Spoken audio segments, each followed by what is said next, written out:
जय श्री राधे राधे दोस्तों, आप सभी का आपके अपने YouTube चैनल अध्यात्म भक्ति में बहुत बहुत स्वागत है।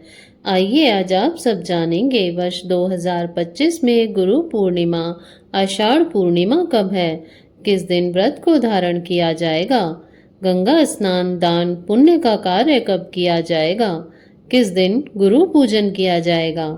तो आइए जानते हैं इन सभी बातों के बारे में। प्रत्येक पूर्णिमा तिथि का अपना विशेष महत्व माना गया है। इसी प्रकार से आषाढ़ पूर्णिमा का अपना विशेष महत्व है। आषाढ़ पूर्णिमा तिथि के दिन इस दिन गुरु पूजन करने का विशेष विधान है। इस कारण से इसे व्यास पूर्णिमा या गुरु पूर्णिमा के नाम से जाना जाता है। इस दिन खास करके गंगा स्नान करना दान पुण्य के कार्य करने का महत्व माना गया है। साथ ही इस दिन गुरु का पूजन करना चाहिए और उन्हें उपहार देना चाहिए, उनका आशीर्वाद भी लेना चाहिए। गुरु पूर्णिमा का व्रत पूरे भारतवर्ष में बड़ी श्रद्धा के साथ मनाया जाता है। वैसे तो व्यास नाम से ही कई विद्वान हुए, परंतु व्यास ऋषि जो चारों वेदों के प्रथम व्याख्याता थे, वे आज के दिन उनकी पूजा की जाती है। हमें वेदों का ज्ञान देने वाले व्यास जी ही थे, अतः वे हमारे आदि गुरु हुए।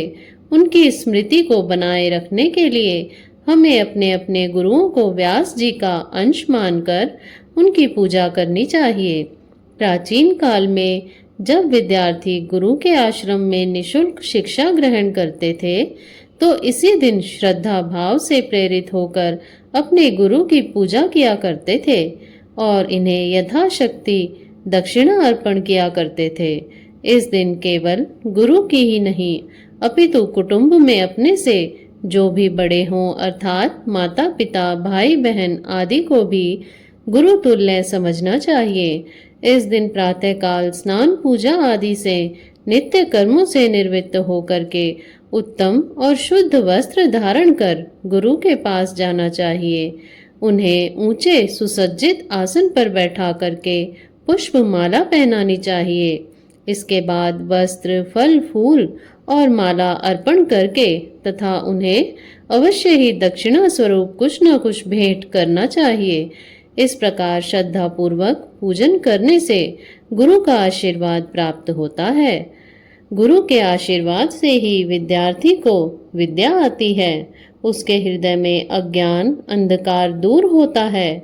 गुरु का आशीर्वाद ही प्राणी मात्र के लिए कल्याणकारी है, ज्ञानवर्धक और मंगल करने वाला है। संसार की संपूर्ण विद्याएं गुरु की कृपा से प्राप्त होती हैं और गुरु के आशीर्वाद से ही विद्या दी हुई सिद्ध और सफल होती है। इस पर्व को श्रद्धा पूर्वक मनाना चाहिए। पूर्णिमा तिथि के दिन जो कि 32 पूर्णमासी का व्रत धारण किया जाता है तथा भगवान सत्यनारायण की पूजा की जाती है और पूर्णिमा तिथि के दिन भगवान शिव जी के पूजन करने का भी विशेष महत्व माना गया है। तो इस दिन जहाँ तक हो सके तीर्थों, मंदिरों, तुलसी के वृक्ष के नीचे, आंवले के वृक्ष के नीचे दीपक आदि का दान करना चाहिए। इससे अनंत फलों की प्राप्ति होती है। आषाढ़ मास शुक्ल पक्ष की पूर्णिमा तिथि प्रारंभ समय 9 जुलाई 2025 दिन बुधवार रात्रि 1:39 और पूर्णिमा तिथि की जो समाप्ति है वह 10 जुलाई 2025 दिन गुरुवार रात्रि 2:07 पर पूर्णिमा तिथि की समाप्ति है। तो सूर्योदय व्यापनी और चंद्रोदय व्यापनी के अनुसार इस बार 10 जुलाई 2025 दिन गुरुवार को स्नान दान की पूर्णिमा, व्रत की पूर्णिमा तथा गुरु पूजन आदि का कार्य किया जाएगा। 10 जुलाई को ब्रह्म मुहूर्त का समय सुबह 4:10 से सुबह 4:50 तक होगा। सूर्योदय का समय सुबह 5:14 से सूर्यास्त शाम 6:52 होगा। राहु काल का समय दोपहर 1:45 से दोपहर 3:27 तक होगा। राहु काल के समय के दौरान कोई भी शुभ कार्य या नया कार्य नहीं करना चाहिए, इस बात का ध्यान रखें। प्रातः काल पूजा का शुभ मुहूर्त सुबह 4:30 से सुबह 5:31 तक होगा। अभिजीत मुहूर्त का समय सुबह 11:59 से दोपहर 12:54 तक होगा। विजय मुहूर्त का समय दोपहर 2:45 से दोपहर 3:40 तक होगा। गोधूली मुहूर्त का समय शाम 7:21 से शाम 7:41 तक होगा। शाम को पूजा का शुभ मुहूर्त शाम 7:22 से रात्रि 8:23 तक होगा। 10 जुलाई को नक्षत्र पूर्वाषाढ़ा नक्षत्र होगा, जो कि पूर्ण रात्रि तक रहेगा। योग इंद्र योग होगा रात्रि 9:38 तक। उसके बाद वैधृति योग होगा। पूर्णिमा तिथि के दिन हमें चाहिए कि सुबह उठ करके ब्रह्म मुहूर्त में नित्य क्रियाओं से निवृत्त होकर के स्नान आदि करके इस दिन जहाँ तक हो सके गंगा नदी में तीर्थों आदि जगहों पर जा करके स्नान का कार्य करना चाहिए। वहाँ स्नान ना कर पाए तो घर के नहाने के पानी में ही थोड़ा सा गंगा जल मिला करके स्नान करना चाहिए। शुद्ध वस्त्र धारण करके भगवान सूर्य नारायण को अर्घ्य प्रदान करना चाहिए। उसके बाद जो भी 32 पूर्णमासी का व्रत धारण करना चाहते हो या भगवान सत्यनारायण का पूजन करना चाहते हो तो उन्हें व्रत का संकल्प लेना चाहिए और दिन भर उपवास रहते हुए खास करके शाम के समय में पूरे विधि विधान के साथ पूजन करना चाहिए और दिन में गुरु का पूजन करना चाहिए।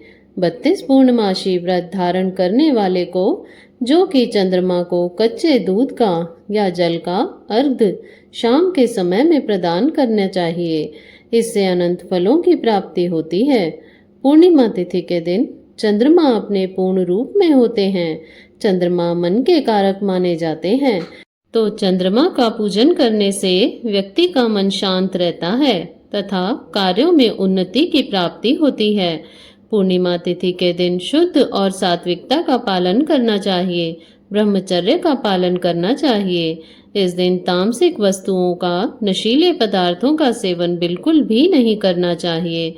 भक्ति भाव के साथ जहाँ तक हो सके ब्राह्मणों को भोजन करवाना चाहिए, गुरु को भोजन करवाना चाहिए, उन्हें दान दक्षिणा देनी चाहिए, गरीबों को भोजन करवाना चाहिए।